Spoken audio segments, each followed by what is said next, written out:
ہی نہیں کوئی رب کا خلیل بن جاتا، ایسے ہی نہیں کوئی قرب الہی حاصل کر لیتا۔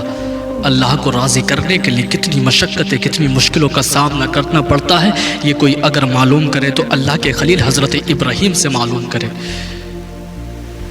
ہاں، صاحب اور رب کریم کبھی دولت کو لے کر کے آزماتا ہے تو کبھی اللہ دولت کو دے کر کے آزماتا ہے۔ اللہ کبھی اولاد دے کر کے آزماتا ہے تو کبھی لے کر کے آزماتا ہے۔ تم کیا سوچتے ہو اگر تم نے کلمہ پڑھ لیا ہے تو تم ایسے ہی جنت میں داخل ہو جاؤ گے؟ تمہیں کیا لگتا ہے اگر کلمے کو تم نے پڑھ لیا ہے تو تمہارے اوپر امتحان نہیں آئیں گے، تم سے امتحان نہیں لیا جائے گا؟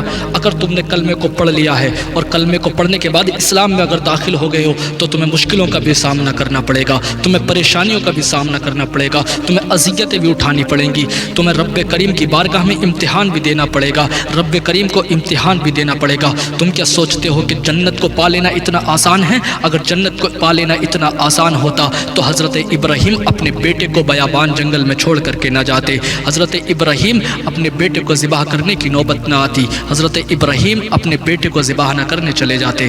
تم نے کیا سوچ رکھا ہے جنت اتنی ہی آسان ہے؟ حضرت ابراہیم کے پاس دولت شمار میں نہیں تھی، اللہ نے حضرت ابراہیم کو دولت سے نوازا نہیں تھا، حضرت ابراہیم کو اللہ نے بیٹا نہیں دیا اور رب کریم کی بارگاہ میں سارے کے سارے امتحان میں پاس ہوتے رہے۔ ایسے نہیں کوئی ابراہیم نہیں بن جاتا، ایسے نہیں کوئی اللہ کا خلیل بن جاتا، ایسے نہیں کہیں کوئی اللہ کا دوست بن جاتا۔ اللہ کی بارگاہ میں سجدہ ریز ہونا پڑتا ہے، اللہ کی بارگاہ میں سجدہ ریز ہونا پڑتا ہے، اللہ کی بارگاہ میں امتحان دینا پڑتا ہے، اذیتیں اٹھانی پڑتی ہیں، پریشانیاں اٹھانی پڑتی ہیں۔ تم کیا سوچتے ہو کہ جنت میں ایسے ہی داخل ہو جاؤ گے؟ جنت اگر اتنی ہی سستی ہوتی نا تو حضرت ابراہیم اپنے بیٹے کو ذبح نہ کرنے چلے جاتے۔ جنت اتنی ہی سستی ہوتی تو حضرت حاجرہ اپنے بیٹے کو اتنی اچھی طریقے سے لباسوں پہنا کر کے، بال میں کنگھی کر کر کے آج اپنے بیٹے کو حضرت ابراہیم کے ساتھ بیابان جنگل میں چھوڑنے کے لیے نہ چلی جاتی۔ تم کیا سوچتے ہو اگر کلمہ پڑھ لیا ہے تو پریشانیوں کا سامنا نہ کرنا پڑے گا، ڈائریکٹلی جنت میں چلے جاؤ گے؟ اٹھاؤ تاریخ، پڑھو تاریخ کو۔ حضرت ابراہیم 70 سال تک رب کریم سے دعا کرتے رہے کہ اللہ اولاد عطا فرما، اولاد عطا فرما۔ 70 سال کے بعد میں رب کریم نے ایک اولاد عطا فرمائی، اولاد بھی ایسی نہیں، بڑی حسین و محجبین اولاد جسے حضرت اسماعیل ذبیح اللہ کے نام سے جانا جاتا ہے، اور بیٹا اتنا حسین کہ جس میں چاند کے جلوے نظر آتے تھے۔ اتنا حسین و محجبین بیٹا اللہ رب العزت نے حضرت ابراہیم کو عطا کیا۔ 70 سال تک دعائیں مانگتے رہے رو کر کے اللہ اولاد عطا فرما۔ تم کیا سوچتے ہو اولاد بھی دی تو امتحان اولاد کو نہیں دیا گیا؟ اللہ نے حضرت ابراہیم کو ذبح کرنے کا، حضرت ابراہیم کو حضرت اسماعیل کو ذبح کرنے کا حکم نہ دیا؟ کیا اس امتحان میں حضرت ابراہیم پاس نہ ہوئے؟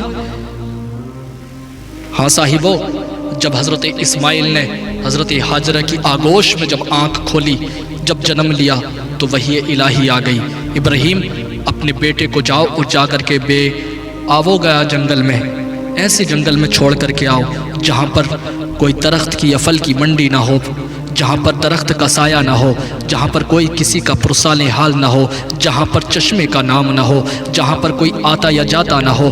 اے ابراہیم ایسی جگہ چھوڑ کر کے آؤ جہاں پر کسی کا بصر نہ ہو، جہاں پر چرند پرند تک کے پر نہ مارتے ہوں۔ حضرت ابراہیم نے جب اتنا رب کریم کے حکم کو سنا، وحی الہی نازل ہوئی کہ جاؤ ایسے جنگل میں چھوڑ کر کے آؤ جہاں پر کوئی چرند پرند نہ ہو، جہاں پر کوئی پرندہ پر نہ مارتا ہو۔ جب اتنا سنا، اتنا سننے کے بعد سواری پر حضرت حاجرہ کو سوار کیا اور اپنے بیٹے ننھے اسماعیل کو بیٹھایا، اور بیٹھانے کے بعد ایسی جگہ پہنچ گئے جو آج جہاں پر کعبہ موجود ہے وہاں حضرت ابراہیم لے کر کے پہنچے ہیں حضرت اسماعیل کو۔ حضرت حاجرہ کو اتارنے کے بعد سواری سے دیا، کچھ چند کھجوریں لی اور پانی لیا، اور پانی دینے کے بعد میں جب پلٹنے لگے، جانے لگے تو حضرت حاجرہ نے آواز دی، سنو کہاں جا رہے ہو، کیوں جا رہے ہو، کس کے حوالے چھوڑ کر کے جا رہے ہو؟ اور ایسے بے آگاہ جنگل میں، ایسی جگہ پر جہاں پر چرند پرند کا نام نہ ہو، جہاں پر چشمے کا نام نہ ہو، جہاں پر پھل یا درخت کی کوئی منڈی نہ ہو، جہاں کوئی پرسان حال نہ ہو، جہاں پر کوئی آتا جاتا نہ ہو، اے ابراہیم آخر چھوڑ کر کے کیوں جا رہے ہو؟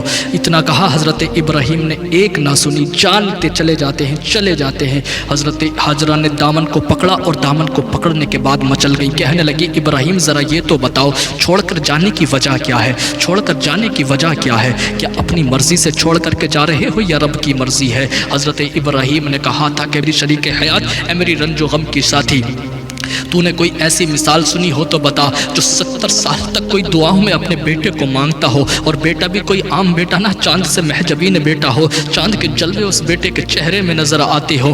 ذرا یہ تو بتا کوئی تو نے ایسی مثال دیکھی ہو کہ 70 سال تک دعائیں مانگنے کے بعد اللہ نے بیٹا عطا کیا ہو، اور بیٹا عطا کرنے کے بعد کوئی اسے جنگل میں تنہا ویران چھوڑ کر کے جانا پڑے؟ 70 سال تک دعائیں مانگتا رہا ہو اور رب کریم کے حکم کے مطابق میں تجھے چھوڑ کر کے جا رہا ہوں۔ اللہ کا فیصلہ ہے، وہی نازل ہوئی ہے کہ رب کریم نے فرمایا ہے اے ابراہیم جاؤ اور اپنے بیٹے کو ایسی جگہ چھوڑ کر کے آؤ جہاں پر کوئی درخت کی منڈی نہ ہو، جہاں پر کوئی آنے والا نہ ہو، جہاں پر چشمے کا نام و نشان نہ ہو، جہاں پر چرند یا پرند پر نہ مارتے ہو، ایسی جگہ چھوڑ کر کے آؤ۔ حضرت ہاجرہ نے اتنا سننے کے بعد دامن کو پکڑا ہے اور کہنے لگے جب رب کا یہ فیصلہ ہے تو سنتے جاؤ، اس کھجور کو بھی لو اور پانی کو بھی لو، اور لینے کے بعد جاؤ واپس لے جاؤ۔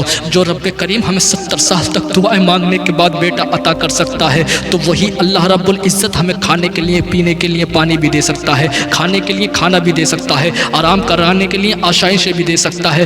جو رب کریم ہمیں دعاؤں کے بعد میں بیٹا عطا کرے، جو رب کریم ہمیں دعاؤں کے بعد میں حضرت اسماعیل کو دے، ننھے ذبیح کو دے، تو رب کریم ہمیں کھانے کے لیے کھانا بھی دے سکتا ہے، پینے کے لیے پانی بھی دے سکتا ہے۔ اگر ابراہیم تم رب کے بھروسے چھوڑ کر کے جا رہے ہو تو ٹھیک ہے، اگر رب کا فیصلہ ہے تو ٹھیک ہے، رب کریم کا اگر فیصلہ ہے تو ٹھیک ہے، ہمیں اس پانی کی ضرورت نہیں ہے، ہمیں ان کھجوروں کی ضرورت نہیں ہے، ہمیں کسی آشائی کی ضرورت نہیں ہے۔ جب رب کریم کا یہی فیصلہ ہے کہ ہمیں ویران تنہا اکیلا جنگل میں چھوڑنا پڑے، صحرا میں چھوڑنا پڑے، تو رب کریم ہمیں ساری کی ساری آشائشیں عطا کر سکتا ہے۔ ہاں صاحبو، اتنا آسان نہیں ہوتا بیوی کو اور بیٹے کو جنگل میں چھوڑنا۔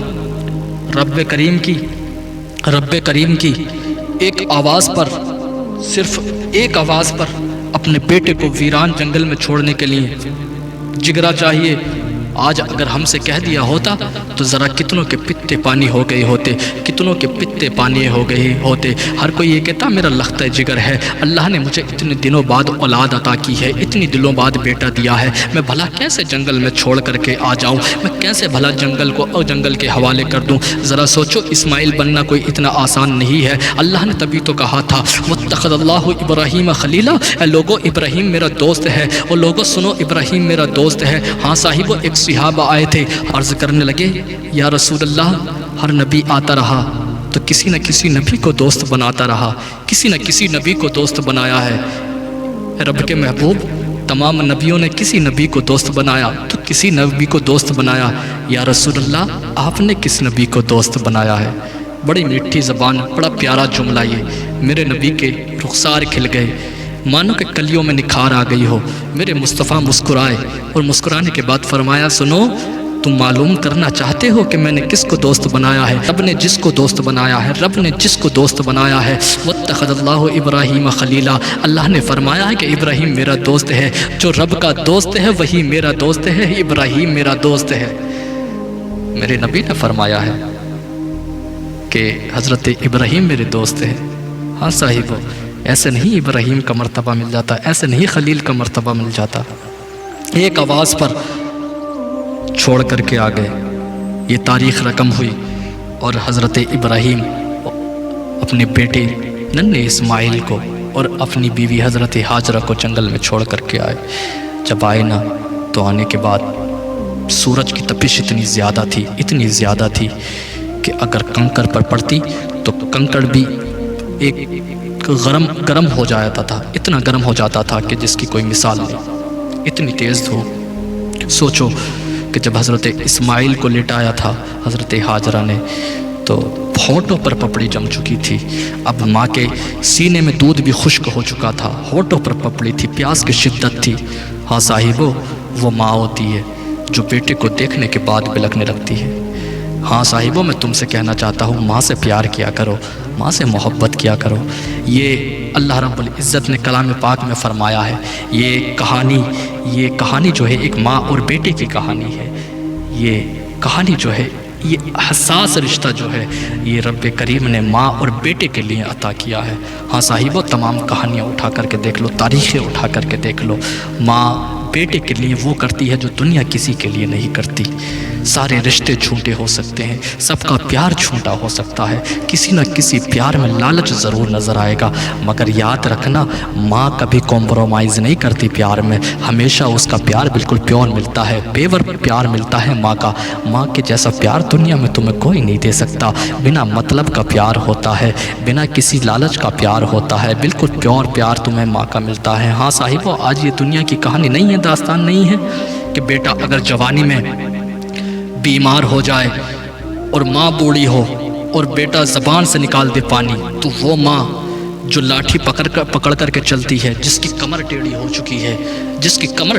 چکی ہے، صاحب وہ ماں جاتی ہے اور جانے کے بعد میں نل تک اٹھ کے کبھی بیٹھ کے ایک گلاس پانی بھر کر کے اس بیٹے کو لا کر کے دیتی ہے۔ وہ بیٹا جو بیمار ہے صاحب، وہ بیٹے کے لیے سب کچھ کرے گی، مگر ماں جب بیمار ہو اور بیٹا فون میں مشغول ہو اور ماں کہتے تھے پانی، تو کہتا ہاں ابھی لاتا ہوں، ابھی کہہ کے آدھا گھنٹہ گزار دیتا ہے۔ صاحب وہ ماں، اس ماں نے تمہارے لیے کیا نہیں کیا، تمہارے لیے کیا کام نہیں کیا اس ماں نے۔ ہاں صاحب، جب حضرت حاجرہ نے دیکھا کہ بیٹے کے ہونٹوں پر پپڑی جم چکی ہے، پانی کا شدت زیادہ ہے، اب چھاتی میں اب دودھ بھی خشک ہو چکا ہے، تو حضرت حاجرہ پہاڑی پر دوڑتی ہے، کبھی اس صفا پر، ایک پہاڑی کا نام ہے صفا، ایک کا مروہ، کبھی اس پہاڑی پر دوڑتی ہے، کبھی اس پہاڑی پر دوڑتی ہے، کبھی اس پہاڑی پر دوڑتی ہے، کبھی اس پہاڑی پر دوڑتی ہے۔ جب پہاڑی پر دوڑنے کے لیے گئی نا، تو جانے کے بعد سوچنے لگی کہیں سے پانی مل جائے تو میں اپنے بیٹے کو پانی پلا کر کے اس کی پیاس بجھا سکوں، اپنے بیٹے کی پیاس کو ٹھنڈا کر سکوں، اس کی حلق سے قطرے گریں تو اس کے دل کو سکون آئے، اس کی پیاس کم ہو۔ جب دیکھا پہاڑی پر چڑھ گیا، تو اس ٹائم کے وقت میں، اس ٹائم کے دور میں جو پانی کا پتہ لگایا جاتا تھا، دو طریقوں سے لگایا جاتا تھا۔ ایک طریقہ یہ تھا کہ اگر کہیں ہریالی ہوا کرتی تھی تو پتہ لگ جایا کرتا تھا وہاں پر پانی موجود ہے، ہریالی کے ذریعے۔ دوسرا کہ اگر چرند یا پرندے اوپر آسمان میں ٹہلتے ہوتے تھے، گھومتے اڑتے ہوتے تھے، تو پتہ لگایا جاتا تھا کہ وہاں پانی موجود ہے۔ حضرت حاجرہ جب پہاڑی پر دوڑی تو دوڑنے کے بعد دیکھتے کیا پانی نظر نہیں آیا۔ ابھی اتنے میں دل میں خیال آیا، میرا بیٹا اسماعیل اکیلا ہے، کہیں کوئی جانور اٹھا کر کے نہ لے جائے۔ دوڑنے کے بعد آئیں اور آنے کے بعد ننھے اسماعیل کو آگوش میں اٹھایا، اور آگوش میں اٹھانے کے بعد پیشانی کو چوما اور سینے سے لگا لیا۔ اب بیٹے کو رکھنے کے بعد پھر دوسری پہاڑی پر دوڑتی ہیں، پھر دل میں خیال آتا ہے بیٹا اکیلا ہے، پھر واپس آتی ہیں، بیٹے کو دیکھتی ہیں، دل کو سکون آ جاتا ہے، پھر دوسری پہاڑی پر چڑھتی ہیں، پھر دیکھتی کیا ہے، دل میں خیال آیا کہ بیٹا اکیلا ہے، تنہا ہے، کوئی جانور نہ لے جائے۔ پاس آئیں، اٹھایا، گود میں اٹھانے کے بعد پیشانی کو چمر رکھا، پھر سے دوڑتی ہیں، کبھی اس پہاڑی پر چڑھتی ہیں، کبھی اس پہاڑی پر چڑھتی ہیں۔ حضرت حاجرہ نے 7 چکر لگائے، جب چکر لگاتے تھک گئیں، جب 7واں چکر ہوا اور آتی ہیں واپس لوٹ کر کے، دیکھتی کیا ہے، ننھے اسماعیل ہیں، پہاڑی پر لیٹے ہیں، زمین پر لیٹے ہیں اور اپنی ایڑیوں کو مسل رہے ہیں۔ دیکھتی کیا ہے، پانی کا چشمہ جاری ہے، زمزم کا چشمہ جاری ہے۔ مشیقت کہہ رہی تھی، اے حاجرہ پریشان کیوں ہوتی ہے، ہم نے تیرے اسماعیل کی پشت میں، ہم نے اسماعیل ذبیح اللہ کی پشت میں نور محمدی رکھا ہے، اگر یہ ایڑی کو رگڑ کر کے کیا اپنی زبان کو ہلا کر کے کہہ دیتا پانی، تو رب کعبہ کی مجھے اپنی ذات کی 100 بار قسم کہ میں اس کی ایڑی کی ذریعے کی برکت سے، اس کی ایڑی کی رگڑنے کی برکت سے آب کوثر کا چشمہ جاری کر دیتا۔ ہاں صاحبو، آب کوثر کا چشمہ جاری کر دیتا۔ اتنا آسان نہیں ہے کوئی ایسے کرنا، اور وہ پانی اتنی تیز نکلا، علماء سے معلوم کر کے دیکھیں آپ کہ اگر وہ پانی کو حضرت حاجرہ اگر زمزم نہ کہتی، زمزم کا معنی آتا ہے ٹہر، رک۔ آج اگر حضرت حاجرہ اگر ٹہر نہ کہتی، زمزم نہ کہتی، تو آج پوری دنیا کی کھیتیوں کو سیلاب کر رہا ہوتا۔ ہاں صاحبو، آج حاجی چاہتے ہیں نا حج کرنے کے لیے تو آب زمزم بھر کے لے کے آتے ہیں، وہ حضرت حاجرہ کے بیٹے ننھے اسماعیل کی قدموں کی برکت ہے۔ ہاں صاحبو، جب بیٹا جوان ہونے لگا، یہ پڑھیں آپ قرآن شریف کو، قرآن شریف میں تفصیل پڑھیں آپ، تفصیل میں جانا مقصود نہیں ہے، بس میں موٹی موٹی بات آپ سے کر لیتا ہوں۔ جب حضرت اسماعیل جوان ہوئے، جوان ہونے کے بعد جب جوانی پر قدم رکھا، دہلیز پر قدم رکھا، حضرت ابراہیم کو خواب آیا۔ اللہ رب العزت نے فرمایا، ابراہیم ہماری بارگاہ میں سب سے پیاری چیز قربان کرو۔ حضرت ابراہیم نے اونٹ قربان کیے۔ الغرض ہوا یہ کہ حضرت ابراہیم کو خواب آیا کہ اسماعیل کو ہماری بارگاہ میں قربان کرو۔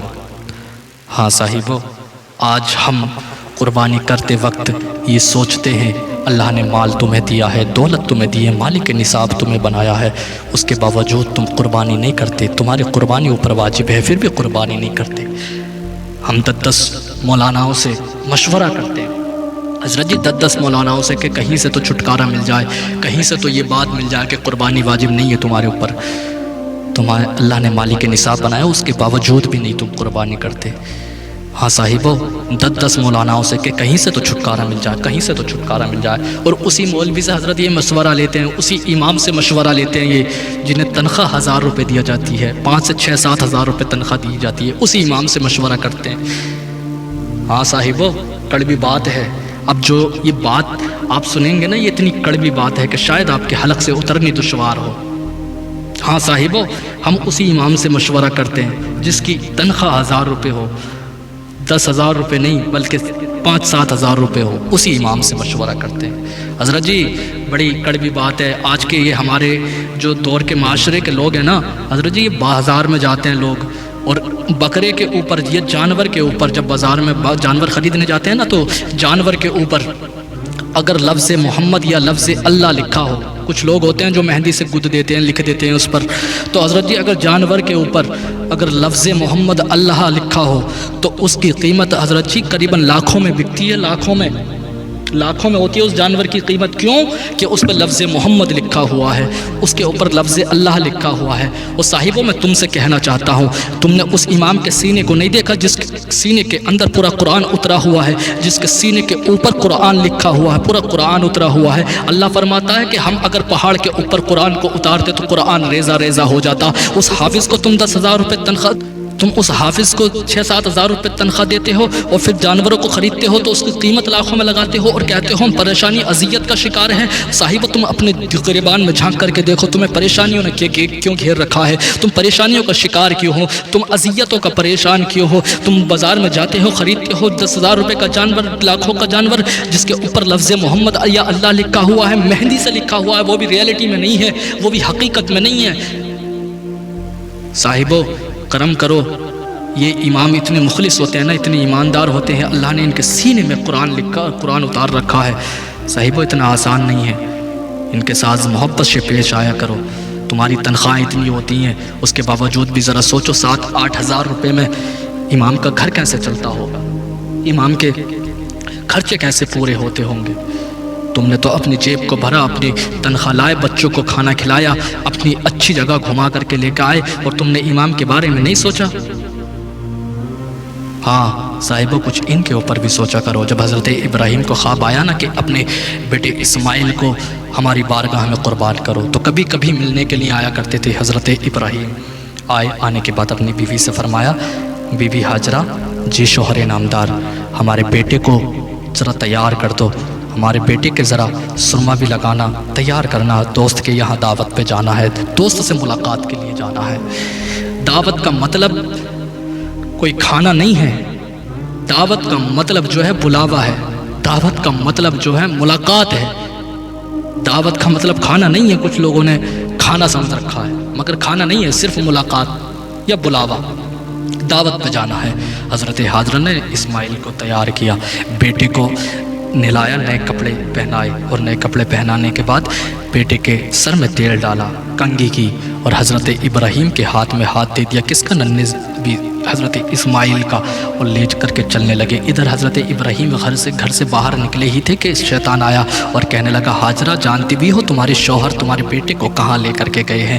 کہا ہاں میں جانتی ہوں، دوست کے یہاں دعوت پر لے کر کے گئے ہیں، دوست سے ملاقات کے لے کر کے لیے گئے ہیں۔ کہتے ہیں نہیں، آپ سے چھپایا ہے۔ حضرت ابراہیم نے خواب دیکھا ہے کہ حضرت اسماعیل کو ذبح کرو، تمہارے بیٹے کو ذبح کرنے کے لیے لے کر کے گئے ہیں۔ جب حضرت حاجرہ نے اتنا سننے کے بعد فرمایا کوئی بیٹا ہوگا، کوئی باپ ہوگا جو اپنے بیٹے کو قربان کرے گا، کوئی باپ ہوگا جو اپنے بیٹے کو قربان کرے گا۔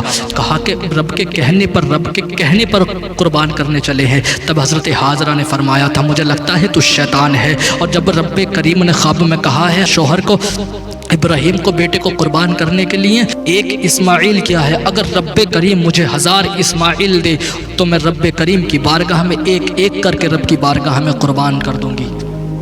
جب یہاں بات نہیں بنی نا تو دوڑا گیا کس کے پاس؟ حضرت اسماعیل کے پاس۔ جب پہنچ جانے کے بعد اسماعیل سے کہا کہاں جا رہے ہو؟ کہا ابا کے ساتھ دعوت میں جا رہا ہوں، دوست سے ملاقات کے لیے جا رہا ہوں۔ کہا بڑے سیدھے ہو، تمہارے والد صاحب کوئی تمہیں دعوت میں نہیں لے کر کے جا رہے، تمہیں ذبح کرنے کے لیے جا رہے ہیں، تمہیں ذبح کرنے کے لیے جا رہے ہیں۔ کہا نہیں، دوست کے یہاں دعوت میں لے کر کے جا رہے ہیں۔ کہا نہیں، تم سے چھپایا ہے، رات خواب دیکھا تھا تمہارے ابا نے، رب کریم نے فرمایا ہے کہ اسماعیل کو ہماری بارگاہ میں قربان کرو۔ تو حضرت اسماعیل کا کتنا میٹھا جواب ہے، کتنا پیارا جواب ہے۔ حضرت اسماعیل کہتے ہیں مجھے لگتا ہے تو شیطان ہے، جب بیٹا قربان ہونے پہ راضی ہے اور باپ قربان کرنے کے لیے راضی ہے تو کون ہوتا ہے ہمارے بیچ میں دخل اندازی کرنے والا؟ چل بھاگ یہاں سے، میں تیری بات کو نہیں مانتا۔ جب یہاں بات نہیں بنی تو پہنچا حضرت ابراہیم کے پاس، کہنے لگا ابراہیم کیا کرنے جا رہے ہو؟ کیا کرنے جا رہے ہو؟ ایک خواب ہی تو دیکھا ہے، خواب کے ذریعے بیٹے کو قربان کرنے چلے ہو۔ اور بھی طریقے ہیں رب کو راضی کرنے کے لیے، اور بھی طریقے ہیں رب کو راضی کرنے کے لیے، قرب الہی حاصل کرنے کے اور بھی طریقے ہیں، بیٹے کو قربان کرنے کے چلے ہو۔ اس کے سینے پہ سانپ لوٹ رہے تھے۔ حضرت ابراہیم نے فرمایا کبھی نبی کا خواب جھوٹا نہیں ہوتا بلکہ وحی الہی ہوتا ہے۔ رب کریم کا جب یہ کہنا ہے، رب کریم کا جب یہ فرمان ہے کہ ابراہیم اپنے بیٹے کو قربان کرو، تو جب بیٹا قربان ہونے کے لیے راضی ہے، جب باپ قربان کرنے کے لیے راضی ہے تو کون ہوتا ہے دخل اندازی کرنے والا؟ جا چل بھاگ دوڑ یہاں سے، تیری بات نہیں بننے والی۔ اب یہ چلا گیا، جب بات نہیں بنی الغرض ہوا یوں کہ اس مقام پر پہنچے، حضرت اسماعیل کو لے کر کے جب ذبح کرنے کے لیے لٹانے کے بعد جب لٹایا گیا اس مقام پر پہنچے جس مقام پر ذبح کرنا تھا، تو ذبح کرنے کے بعد ذبح کرنے کے لیے جب چھری کو تیار کیا، جب پیر باندھ دیے، تو پیر باندھنے کے بعد اپنے بیٹے سے فرمایا یا بنیا، کیا یا بنی نہیں کہا، یا بنیا کہا، یا بنیا اے میرے بیٹے، اے میرے پیارے بیٹے۔ جی فرمایا انی اذبحک فانظر ماذا تری، میں تجھے ذبح کر رہا ہوں، بتا تیری رائے کیا ہے۔ تو بیٹے کا جواب یہ ہوتا کہ ذبح کرنا ہے تو کر دیجئے، ذبح کرنا ہے تو کر دیجئے۔ یہ نہیں فرمایا، یہ نہیں کہا، بلکہ بڑی محبت سے بڑا پیارا جواب دیا۔ فرمایا یا ابتی فاعل ما تؤمر ستجدونی انشاءاللہ من الصابرین، جو کرنا ہے کر ڈالیے، جو حکم ہے کرنا ہے کر ڈالیے، جو حکم ہے کر ڈالیے، پوچھتے کیا ہے، انشاءاللہ مجھے صابروں میں آپ پائیں گے۔ حضرت ابراہیم نے بیٹے کو پیروں کی طرف سے رسی سے باندھا، ہاتھ باندھے اور آنکھوں پر پٹی باندھی، چھری کو تیار کیا۔ حضرت اسماعیل کہتے ہیں ابا حضور رکیے، ذرا بات سنیے۔ کہا کیا کہنا چاہتے ہو؟ فرمایا ابا حضور ذرا میرے پیروں سے رسی کو کھول دیجئے، میرے ہاتھوں کو آزاد کر دیجئے۔ کہا بیٹے کیوں؟ کہا اس لیے کہ تاکہ زمانہ یہ نہ کہہ سکے کہ بیٹے کو زبردستی باندھ کر کے مجبور ہو کر کے قربان کیا گیا۔ دنیا والوں کو یہ کہنے کا موقع نہ دیجئے، بلکہ کہنا ہے تو یہ کہیں گے کہ بیٹا بھی قربان ہونے پہ راضی تھا، باپ بھی قربان کرنے کے لیے راضی تھا، کوئی کسی طرح کا زور نہیں تھا، کوئی کسی بھی طرح کا جبر نہیں تھا، بلکہ اللہ کی بارگاہ میں اسماعیل خوشی خوشی قربان ہوا تھا۔ یہ دیکھیں اس طرح کے جذبے ہوا کرتے ہیں، ایسے نہیں ذبح کا مرتبہ مل جاتا، ایسے نہیں خلیل کا مرتبہ مل جاتا۔ ہاں صاحبو، آج میں تم سے بات کرنا چاہتا ہوں۔ قربانی سے تم بھاگتے ہو کہ کہیں سے تم مل جائے، کوئی تو مولانا بتا دے، کسی طرح سے بتا دے کہ قربانی سے چھٹکارا مل جائے۔ ایسے نہیں مل جاتا۔ اور رب کریم نے جب حضرت ہاجرہ کی اس ادا کو دیکھا تھا کہ کبھی صفا پہ چکر لگا رہی ہیں، کبھی مروہ پہ چکر لگا رہی ہیں، تو رب کریم نے آنے والے حاجیوں کے لیے کہہ دیا، ہاجرہ جب تک جو حاجی تیری اس ادا کو نہ کرے گا تب تک کہ اس کا حج قبول نہیں کیا جائے گا۔ اے اے، یہ ماں اور بیٹے کا بڑا حساس رشتہ ہے۔ صاحب تم جانتے کیا ہو، تمہیں پتہ کیا ہے؟ ایسے نہیں ہاجرہ، ایسے نہیں ابراہیم کا مرتبہ خلیل میں تبدیل ہو جاتا، ایسے نہیں اسماعیل کو ذبیح اللہ بننا پڑا۔ انہوں نے رب کی بارگاہ میں بڑی اذیت پریشانی اٹھانے کے بعد میں رب کی بارگاہ میں سارے کے سارے امتحان دیے ہیں۔